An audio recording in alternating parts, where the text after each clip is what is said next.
오늘은 하나님의 자녀로 산다는 것은 이런 제목으로 함께 은혜를 나누기를 원합니다.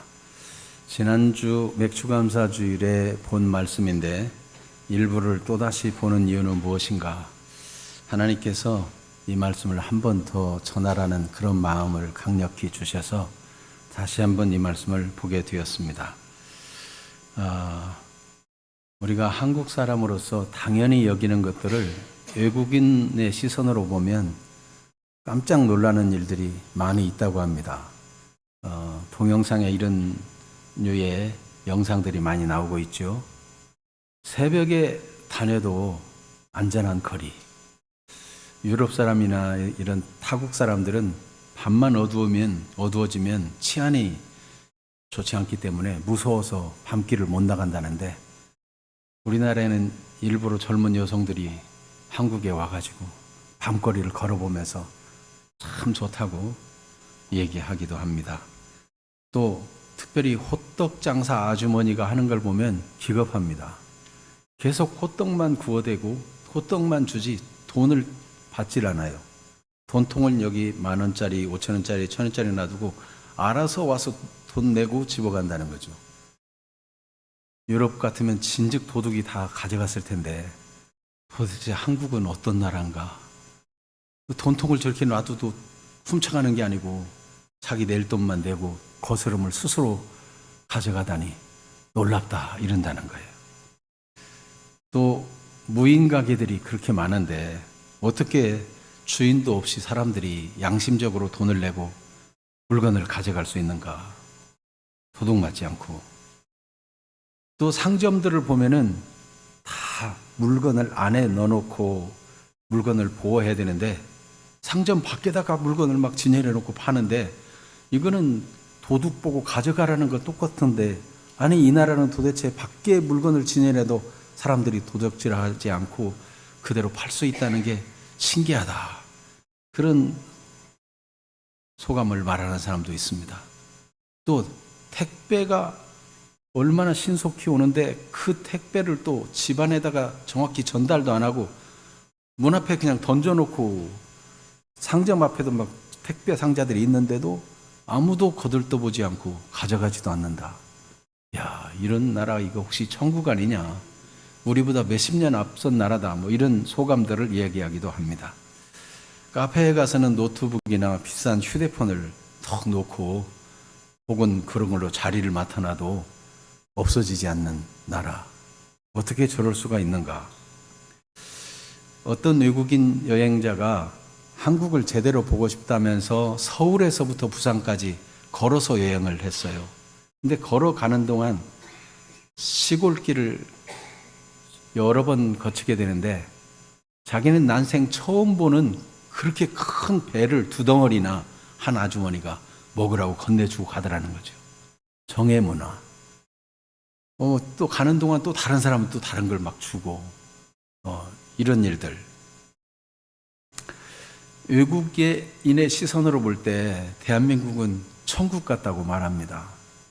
그런데 오늘 말씀대로 여기 예수님 말씀에 하늘에 계신 너희 아버지의 온전하신 같이 너희도 온전하라 그러는데, 대한민국의 문화 이 정도면 하나님 앞에 온전하다고 할 수 있을까요? 정말 천국 같은가요? 네.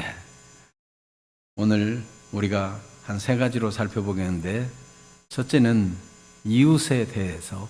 예수님은 내 이웃을 사랑하라 그러더니 이웃뿐만 아니라 원수도 사랑하라고 말씀하십니다. 이웃은 도대체 무엇인가?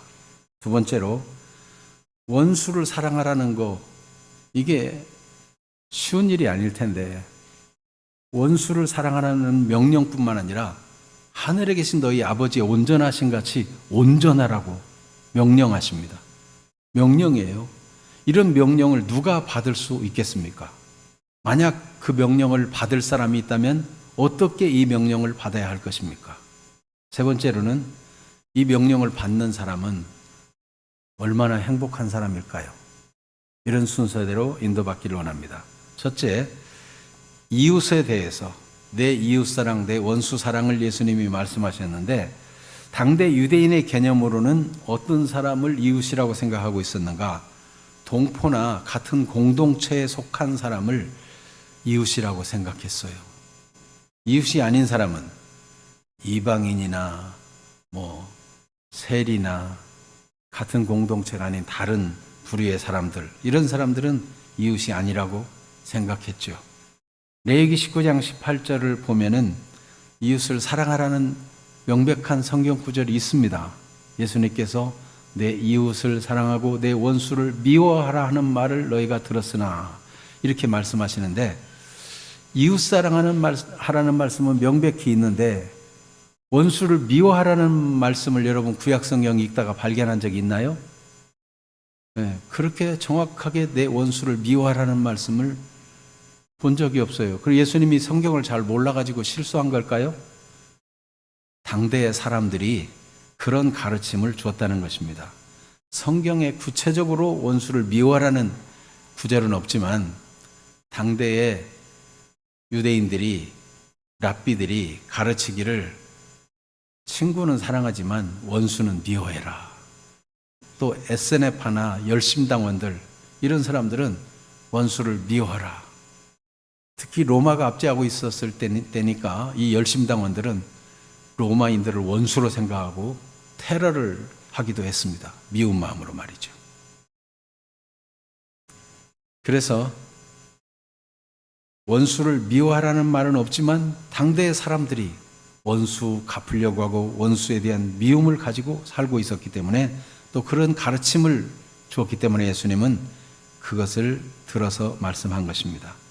오늘 말씀 자체에서도 예수님이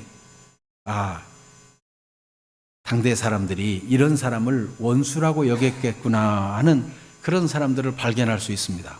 한번 본문을 자세히 쳐다보세요. 어떤 사람을 원수라고 했을까?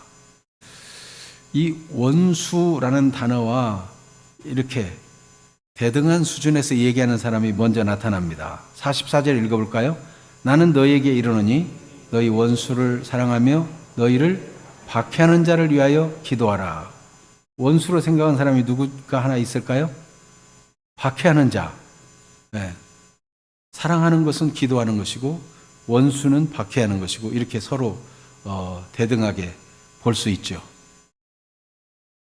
핍박하고 박해하고 괴롭히고 어려움을 주는 사람, 이건 왼수다, 이렇게 생각할 수 있는 것이죠.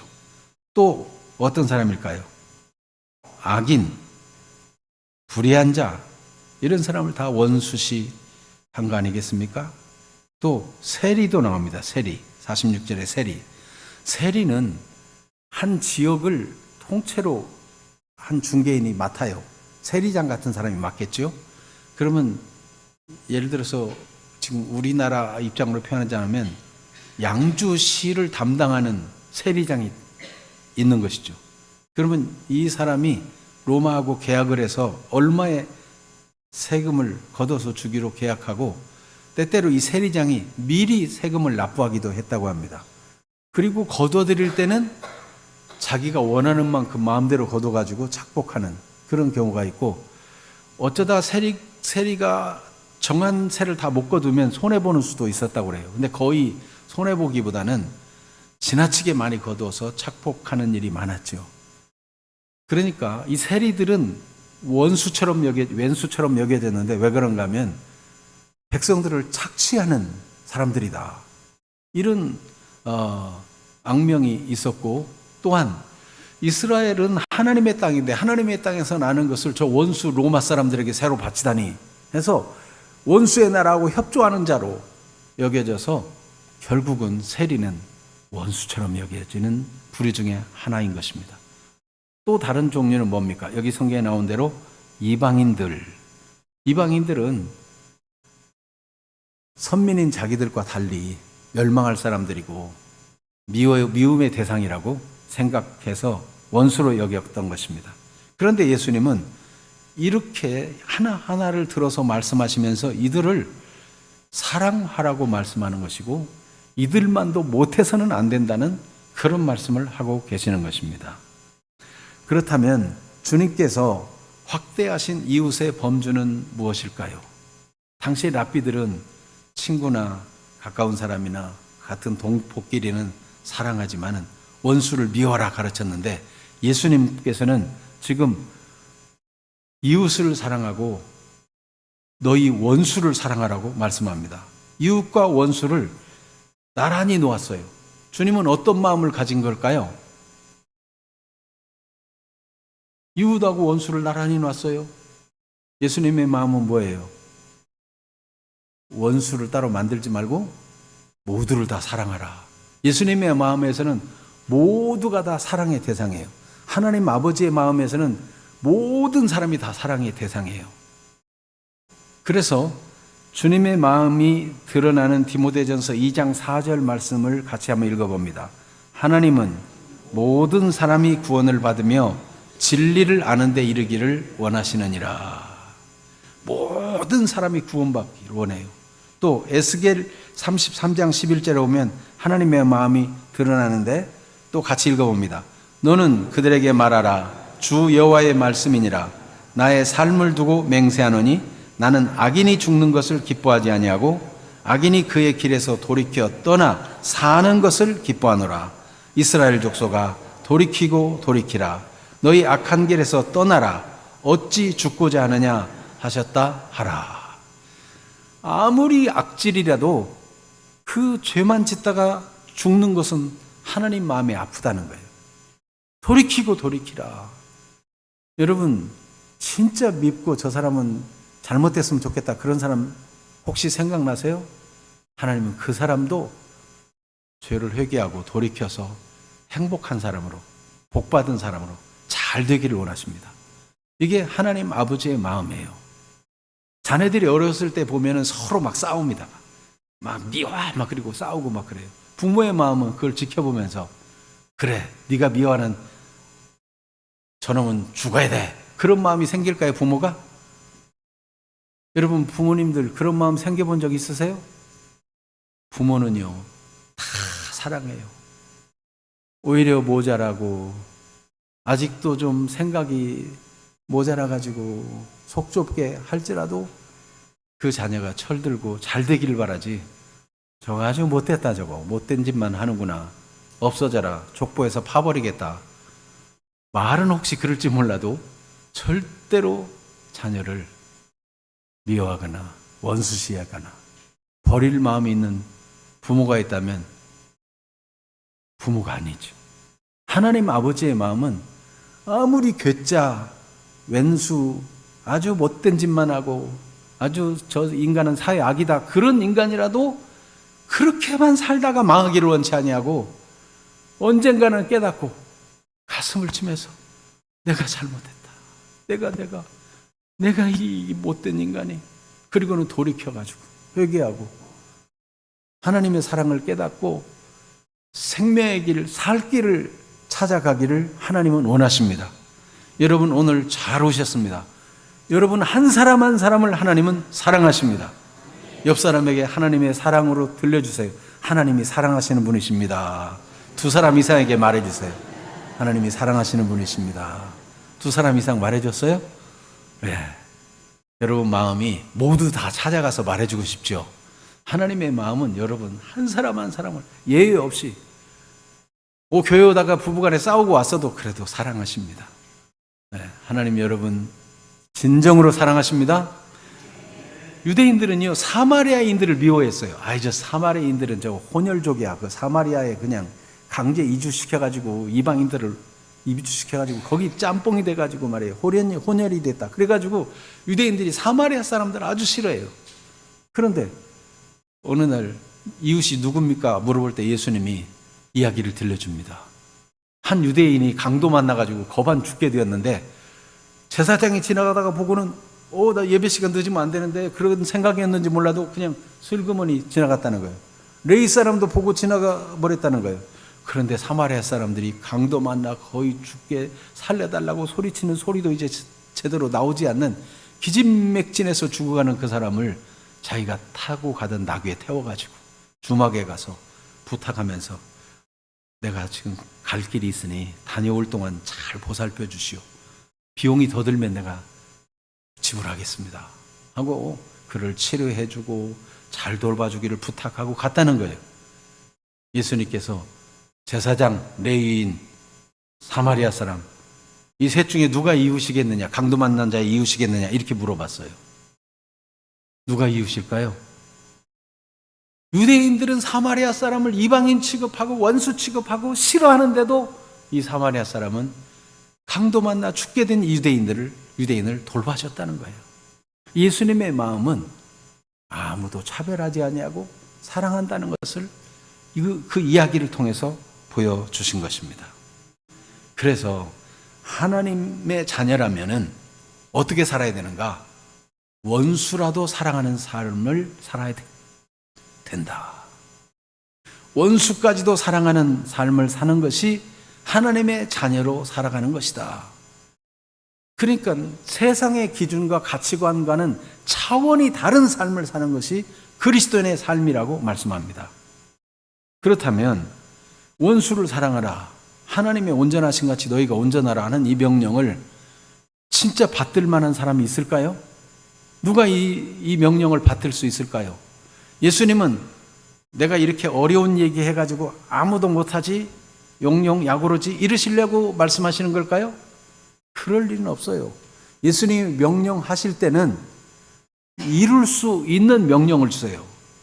명령하시면 반드시 이루어지고 돌아오게 하시는 하나님이십니다.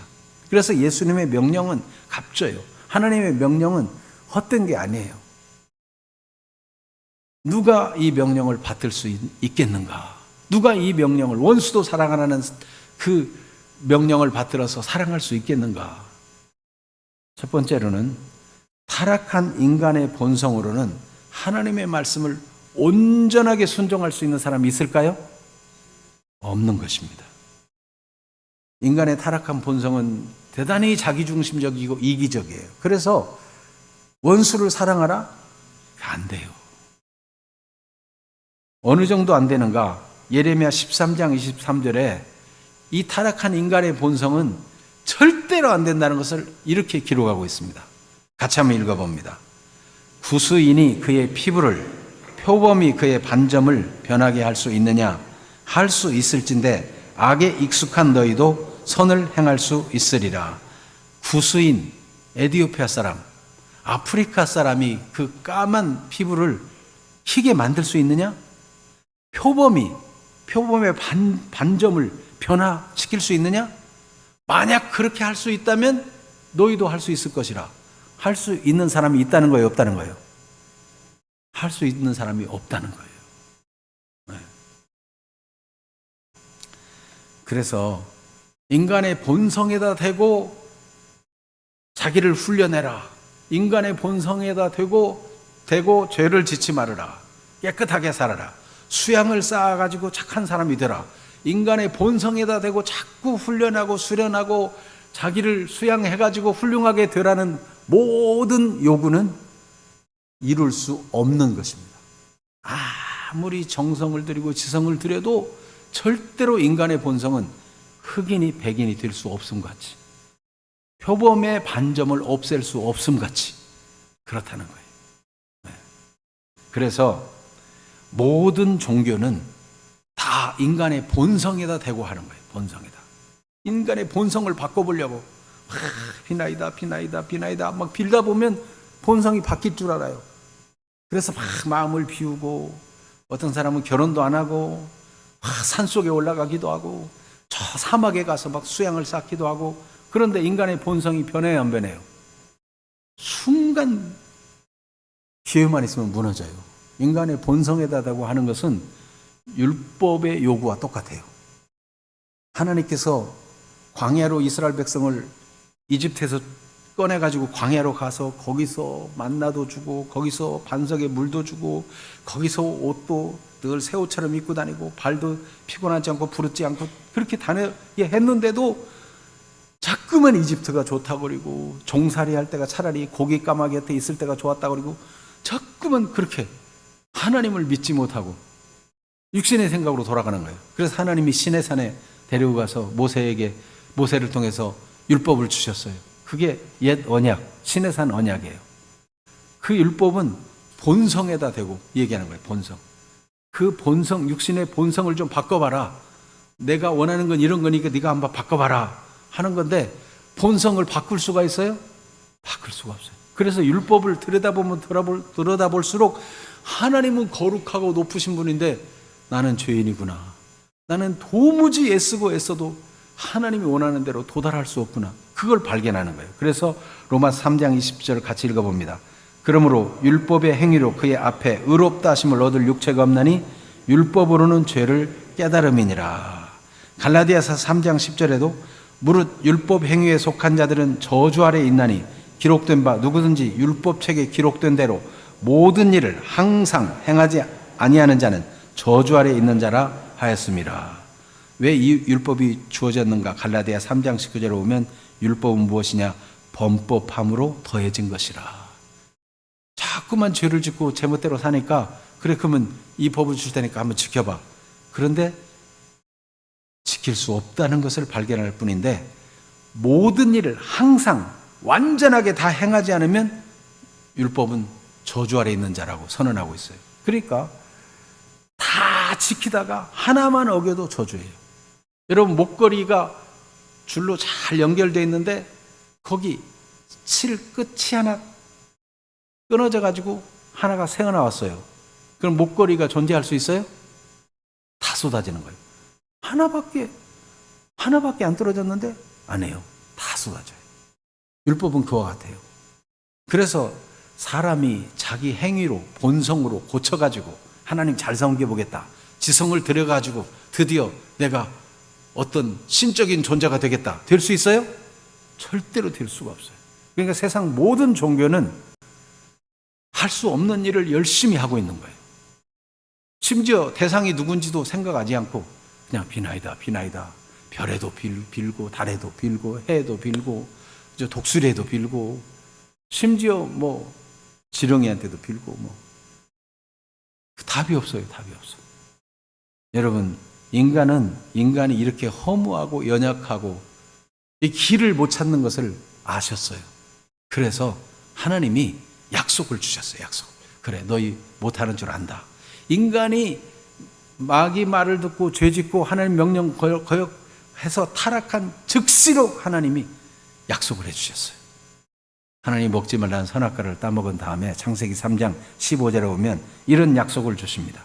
같이 읽어봅니다.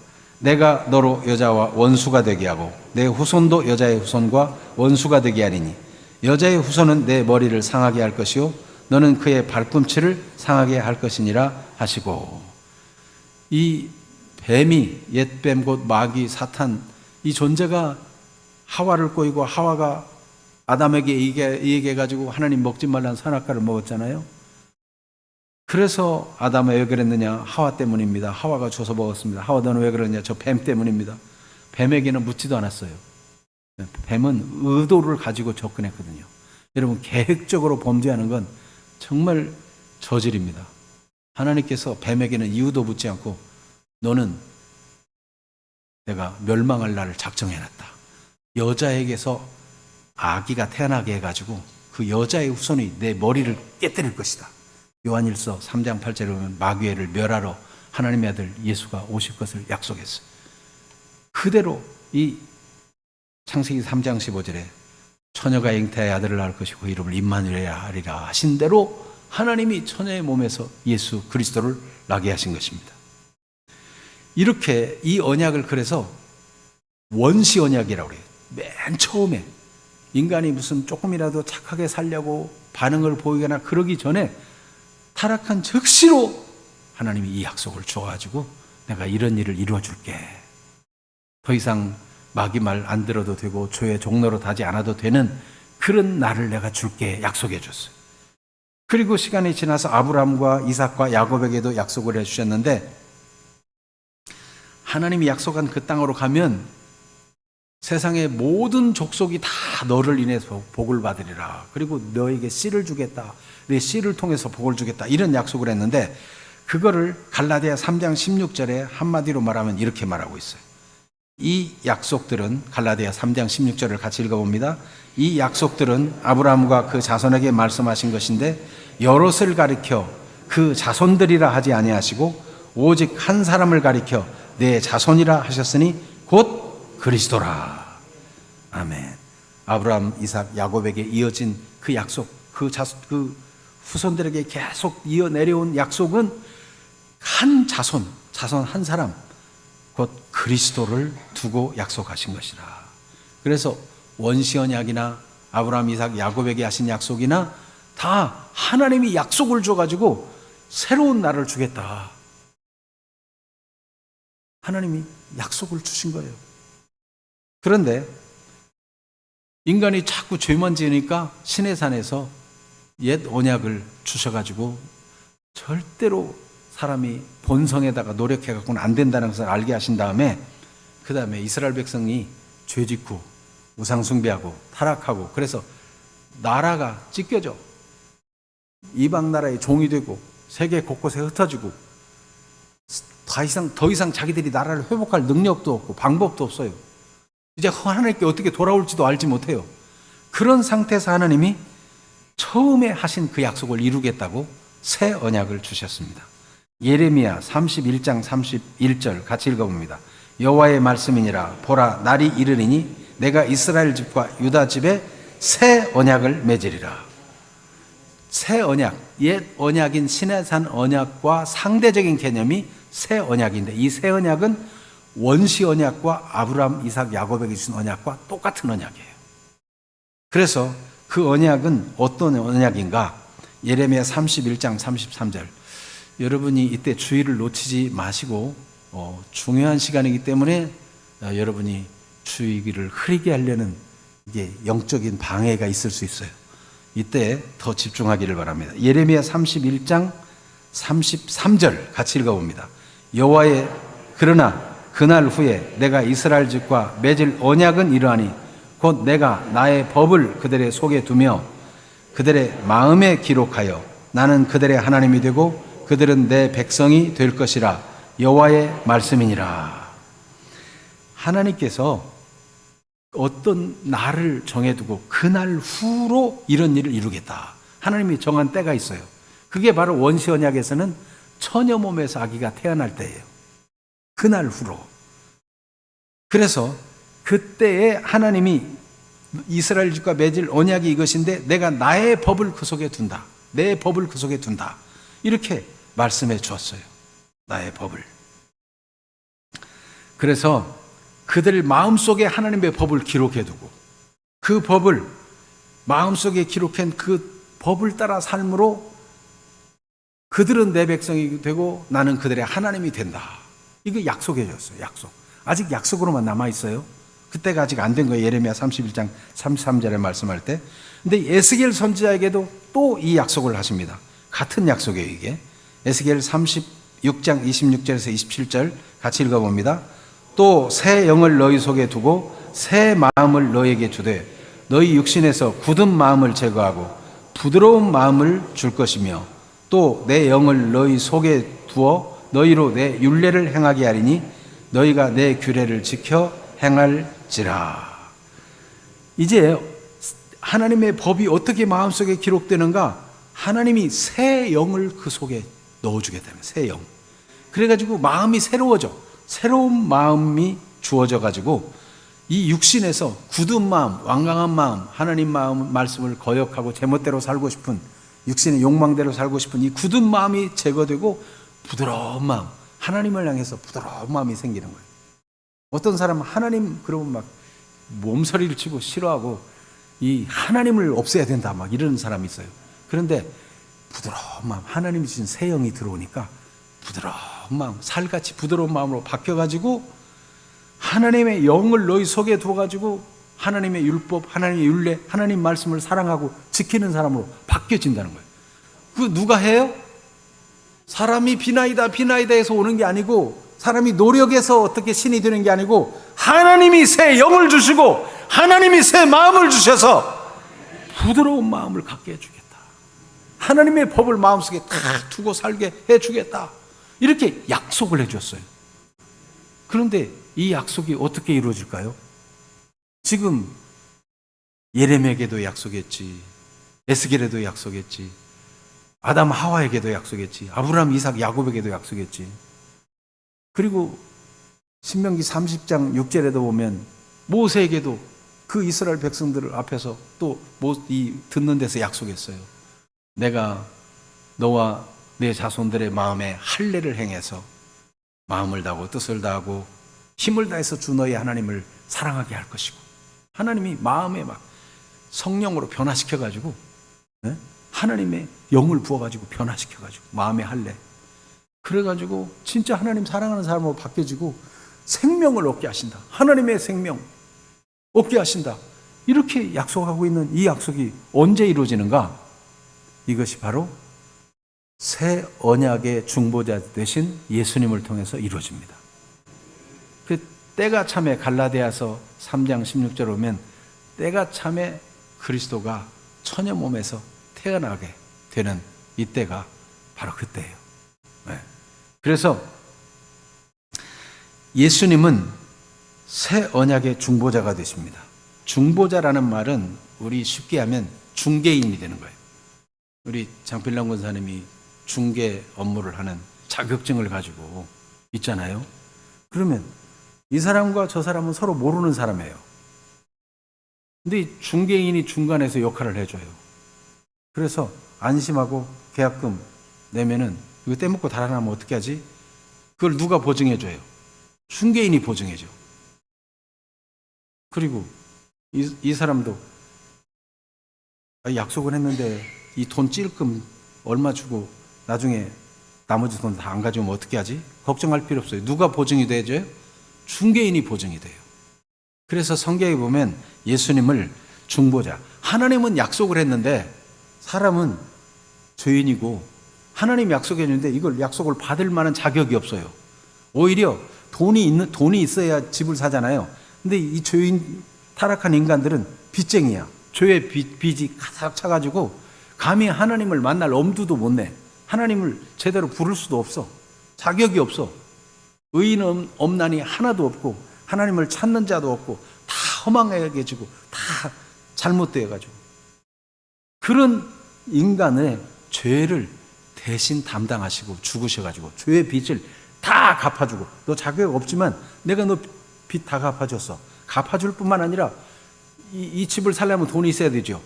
주님이 부활의 권능으로 그의 의를 다 넘겨줘가지고 하나님 앞에 의로운 자가 되도록 만들어가지고 하나님과 딱 만날 수 있도록 중개 역할을 누가 해요?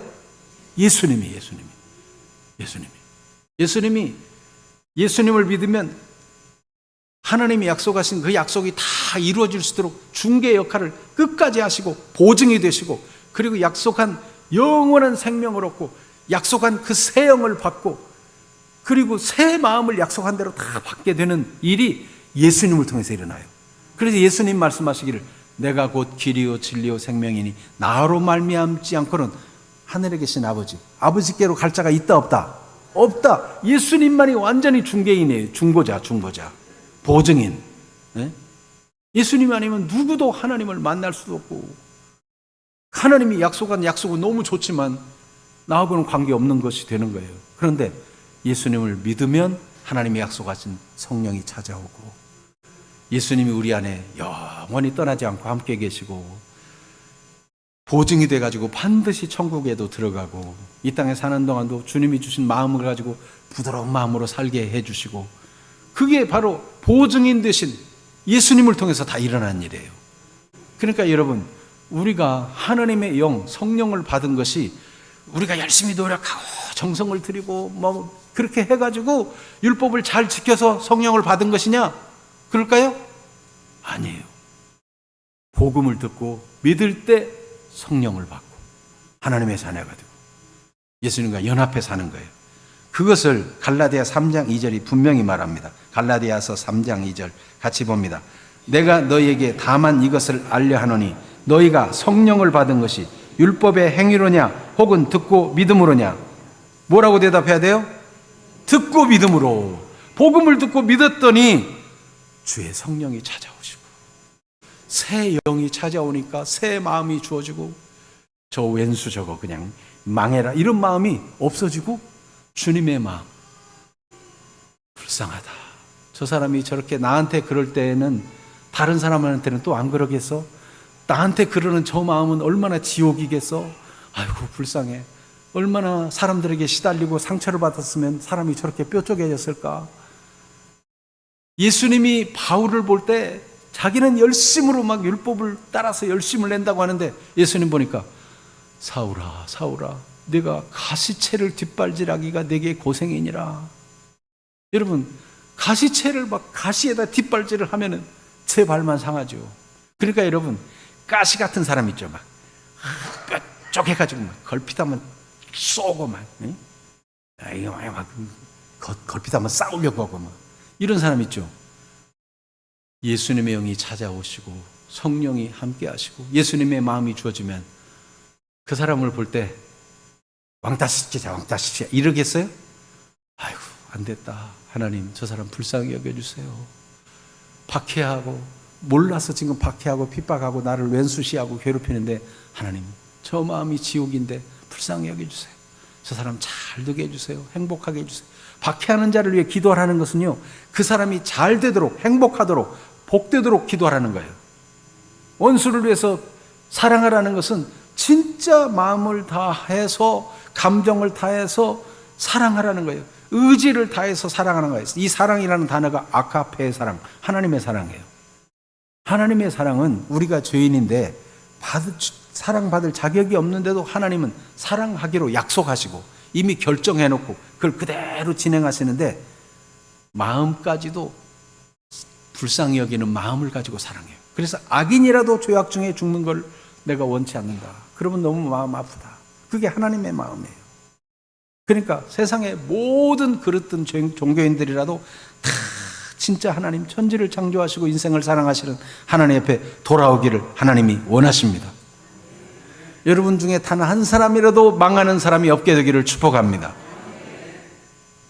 여러분이 진짜 행복하고 진짜 행복은요 예수님 안에 있어요.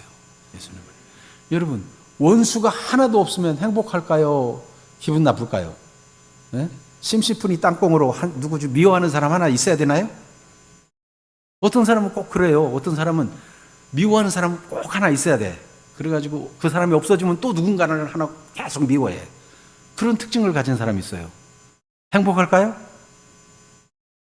그런 사람 참 안타까워요. 아이고 얼마나 상처가 많았으면 얼마나 인생을 험하게 살아왔으면 저럴까. 안 됐다. 주님 저 사람도 예수님 안에 있는 진짜 행복 예수님이 주신 부드러운 마음을 가지고 원수도 사랑할 수 있는 그런 사람으로 살게 해주세요. 여러분 하나님의 하늘에 계신 아버지의 온전하신 같이 너희도 온전하라. 이게 지금 하늘에 계신 아버지가 두 번 나와요. 45절에도 하늘에 계신 너희 아버지의 아들이 되리니 48절에도 하늘에 계신 너희 아버지의 온전하신 같이. 그러니까 하늘에 계신 아버지의 사람으로 살아라 이걸 말씀해 주는 거예요. 하나님의 자녀들로 살아라. 그렇게 사는 것은 원수도 사랑할 수 있는 그런 관용의 마음을 가지고 육신으로 본성으로 노력하는 것이 아니고 주님이 주신 영으로 주님이 주신 마음으로 주님이 주신 새 마음을 가지고 그렇게 사랑할 수 있는 거예요. 육신의 본성으로는요 예수 믿어도 자꾸 육신의 본성이 나오는 사람은 신앙생활하는 게 아니에요. 교회 와가지고도 시험 들 일만 꼭 찾아가가지고 시험 들고 가는 사람 있어요. 네? 내가 안 좋아하는 카레를 하필이면 오늘 했네? 이래가지고 또 시험 드는 사람이 있어요. 아 카레 안 먹으면 그냥 물 말아 먹으면 되지 뭐 그렇게. 오늘 카레 안 했어요. 오늘 카레 안 해. 다 식사들 하고 가셔요. 본성으로 받지 않고 영으로 받는 거예요. 하나님의 성령으로 주님 부드러운 마음으로 이렇게. 그래서 바울 사도는 자기 안에 두 법이 있다. 죄와 사망의 법이 있고 하나님이 주신 생명의 성령의 법이 있는데 자꾸 이 육신이 죄의 법을 좋아해가지고 자꾸 그 유감스럽게 생각하고 속상한 쪽으로 가고 그쪽으로 자꾸 죄의 법으로 자기를 사로잡아하는 걸 보더라는 거예요. 그래서 오호라 나는 곤고한 사람이로다. 이 사망의 몸에서 누가 나를 건져내랴 하고 탄식을 했어요. 그러다가 주님이 주신 새 마음을 생각하고 주님이 주신 성령의 법을 생각하니까 감사가 터져나와요. 그래서 로마서 8장 1절에 보면 그러므로 이제 그리스도 예수 안에 있는 자에게는 결코 정죄함이 없나니 이는 그리스도 예수 안에 있는 생명의 성령의 법이 죄와 사망의 법에서 너를 해방하였습니다. 여러분, 성령 받은 사람, 예수님을 구주로 믿은 사람은 새로운 법칙이 생겼어요. 새로운 원리가 생겼어요. 말씀을 받을 때마다 하나님의 말씀을 근거해서 어떤 사건이나 상황을 받아들여요. 그래가지고 나를 괴롭히고 박해하는 사람이 있어도 주님의 마음을 가지고 사랑하고 불쌍히 여기게 돼요. 예수님은 십자가에서 자기를 못 박는 사람들을 향해서도 아버지, 자기들이 하는 것을 알지 못합니다. 저들의 죄를 용서해 주시옵소서. 스데반도 예수님의 마음을 갖고 기도하기를, 자기를 돌로 치는 사람들을 향해서 아버지, 저들의 죄를 저들에게 돌리지 말아주세요. 자기들이 하는 걸 지금 모르고 저러는 거예요. 저들을 잘 되게 해주세요. 저들도 예수 믿고 구원받게 해주세요. 그런 마음으로 기도하다가 하나님 앞에 간 거 아닙니까? 그러니 얼마나 행복해요. 여러분, 그렇게 사는 주인공들 되기를 축복합니다. 이게 새로운 마음으로 해야 돼요. 새로운 마음, 주님 주신 마음으로. 오늘도 기분 나빠 온 사람이 있을지라도 그 기분 나쁜 거 버리고 새 마음으로, 주님 주신 마음으로 사랑하고 이해하려고 하고 용서하려고 하고 주님 주신 마음으로 그렇게 하며 사는 행복한 분들이 되기를 바랍니다. 하나님의 주신 넓은 마음을 가지고 평안하게 살 뿐만 아니라 하나님의 자녀로 인정받아요. 이같이 한즉 하늘에 계신 너희 아버지의 아들이 되리니, 하나님의 아들들, 하나님의 영을 받은 사람들은 하나님의 자녀답게 사는 것이 마땅하다는 거예요. 그래서 반드시 그런 사람은 구원을 받게 됩니다. 이 땅에 사는 동안 늘 주님의 마음을 가지고 사는 사람은 주님도 알고 나도 알고 그래요. 그래서 내 안에 그리스도께서 사신다, 이거를 주님도 알고 나도 아는 거예요. 그런데 육신적으로만 계속 살고 교회 나올 때만 주님이지 계속 인간적으로 유감스럽고 미워하고 싫어하고 뭐 자꾸 인간적인 계산으로 막 하고 이런 쪽으로만 많이 발달되면은 주님이 내 안에 계신가 안 계신가 나도 모르고 주님 앞에 섰을 때 너 누구냐? 열심히 자기를 설명해야 돼. 주님은 내가 네 안에 산 적이 있었느냐? 나는 너를 모른다. 그러면 끝장이에요. 여러분, 날마다 주님과 더불어 사는, 주님의 마음을 품고 사는 그리스도인의 살기를 주님이 원하셔서 미리 내가 새 영을 주마, 새 마음을 주마, 부드러운 마음을 주마 다 약속했어요. 그러니까 예수님을 믿으면 주님께서 새 마음, 부드러운 마음, 새 영으로 살아갈 수 있도록 은혜를 주시는 것입니다. 예수님을 그렇게 믿어야 돼요. 그렇게 믿어야 되지 성경에 있는 거 있는데 그리고 그냥 성경 구절만 알고 그런 얘기 나 많이 들었는데 그리고 나하고는 아무 관계없이 나는 여전히 육신의 욕심대로 인간적인 생각으로 인간적인 계산으로 이기적으로 그렇게 살아가면은 하나님의 사람이라고 할 수 있을까요? 우리 주님은 우리가 모두 다 하나님의 자녀로 살기를 원하십니다. 하나님께서는 너희가 만일 사랑하는 자만 사랑한다면 무슨 상이 있으리요? 세리도 이같이 아니하느냐라고 하신 말씀에서 주님은 우리에게 상 주시기를 원하는 마음을 나타냈어요. 너희가 새 마음을 가지고 유감스러운 마음, 인간적인 마음 버리고 새 마음을 가지고 새 영을 가지고 말씀을 따라서 그렇게 인간적으로 자기 힘으로 할 수 없는 하나님의 능력이 나타나서 용서도 하고 사랑도 할 수 있는 그 마음으로 살아가면 내가 너에게 상을 줄게. 그 말씀을 하고 있는 거예요. 그러니까 여러분, 하나님의 자녀로 살아간다는 것은 원수도 사랑할 수 있는 차원 다른 삶을 살게 되는 거고 하나님으로부터 반드시 구원받고 하나님 나라에 들어가고 하나님의 아들로 인정되고 세상의 빛으로 소금으로 살아가는 것이고 그리고 또한 하나님이 상 주신다는 약속 가운데 살아가는 거예요. 얼마나 복된 일입니까? 또한 온전함, 하늘에 계신 너희 아버지의 온전함 같이 너희를 온전하라 그랬잖아요. 하나님처럼 온전하게 성숙한 그리스도인으로 살아가게 되는 복이 있는 것입니다. 계속 신앙이 성장하는 거예요. 여러분, 교회를 100날, 1000날, 몇 년, 10년, 100년을 다녀도 교회는만 다녔지 다 인간적으로 육신적으로 생각하고 다 남의 허물이나 찾고 유감스럽게 생각하고 그쪽만 발달하는 사람은 천국에 갈 수 있을지 몰라. 그래서 여러분 고린도 후서 5장 17절에 누구든지 그리스도 안에 있으면 새로운 피조물이라 이전 것은 지나갔으니 보라 새 것이 되었도다. 완전 새로운 존재로 사는 것이 그리스도인의 삶이라고 말합니다. 고린도후서 13장 5절 말씀에는 너희는 믿음 안에 있는가 너희 자신을 시험하고 너희 자신을 확증하라. 예수 그리스도께서 너희 안에 계신 줄을 너희가 스스로 알지 못하느냐? 그렇지 않으면 너희는 버림받은 자니라 그랬어요. 스스로 예수님이 내 안에 계시는구나. 주님의 마음으로 자꾸 살아보니까 그럴수록 기쁘고 감사하고 다른 사람을 용서하고 포용하게 되고, 그래서 주님이 주신 평안이 또 찾아오고 늘 주님이 내 안에 계신 걸 내가 알면서 사는, 이게 그리스도인의 삶이라는 거예요. 그렇지 않으면 너희는 버림받은 자니라 그랬어요. 진짜 믿음으로 살겠습니까? 이론적인 믿음으로 살겠습니까? 진짜 믿음으로 주님을 내 안에 모시고 내가 주님과 한 몸 되어서 내가 주님과 하나가 되어서 주님의 마음을 품고, 예수님은 항상 아버지의 마음을 품고 살았어요. 그래서 내가 하는 말은 내가 그냥 하는 것이 아니다. 아버지께 받아서 하는 말이다. 그리고 내가 하는 말을 많이 못 믿겠거든. 내가 하는 것을 보고 나를 믿으라. 왜냐하면 아버지 이거 어떻게 할까요? 의논하고 아버지께서 하라고 하시는 일을 하신 거예요. 그러니까 아버지의 마음이 예수님 마음이고 예수님 마음이 아버지 마음이에요. 예수님은 우리도 예수님의 마음을 품고 살기를 원합니다. 너희 안에 이 마음을 품으라. 곧 그리스도 예수의 마음이니. 우리에게서 예수님의 마음이 나가는 진짜 신앙생활을 하라고 말씀하는 거예요.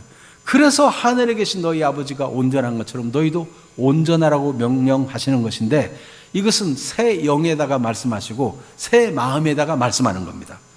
새 마음이 없고 새 영이 없는 사람은 이 말씀이 받아지질 않아요.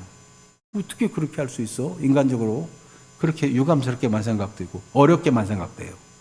그러니 진짜 예수님을 하나님의 영으로 받아들이고 믿는 분이 되시기를 바랍니다.